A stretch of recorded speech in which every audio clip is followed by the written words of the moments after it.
Technology, தொழில்நுட்பம் வந்து எதுக்கு ரொம்ப முக்கியம்னு பாத்தீங்கன்னா, தொழில்நுட்பம் தான் வந்து பேக் போன் ஆஃப் த பிசினஸ்க்கும் லைஃப்க்குமே சரி. உங்களுடைய growth, உங்களுடைய வளர்ச்சியும், உங்களுடைய ஸ்கேலபிள் பன்மடங்கு உங்களுடைய பிசினஸ் பெருகிறதுக்கும் வித் லெஸ் எஃபர்ட், குறைந்த விதமான ஒரு வேலையை போட்டு நிறைய விதமான ஒரு கஸ்டமரை பெருகிறதுக்கு வந்து டெக்னாலஜி ரொம்ப இம்பார்ட்டன்ட்.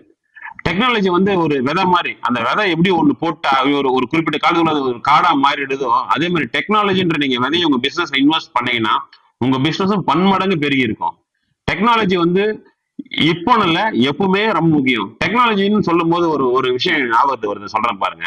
நீங்க வேகமா ஓட விரும்புனீங்கன்னா டெக்னாலஜி தேவையில்லை. ஆனா மெதுவா பறக்க ஆசைப்பட்டீங்கன்னா டெக்னாலஜி தேவை. ரெண்டுக்கும் நிறைய வித்தியாசம் இருக்கு. நீங்க வேகமா ஓடினா டெக்னாலஜி தேவையில்லை. ஆனா ஓடி என்ன பண்ண போறீங்க? You will waste the energy, everything. But ஆனா மெதுவா பறக்க ஆரம்பிச்சீங்கன்னா you will see the everything. So நீங்க மெதுவா பறக்க ஆரம்பிக்கணும்னா டெக்னாலஜி ரொம்ப முக்கியம். ஸோ லீஸ்ட் ஆக்ஷன் டெக்னாலஜி உங்க வாழ்க்கைக்கும் உங்களுக்கும் ரொம்ப ஹெல்ப் பண்ணும். தேங்க்யூ.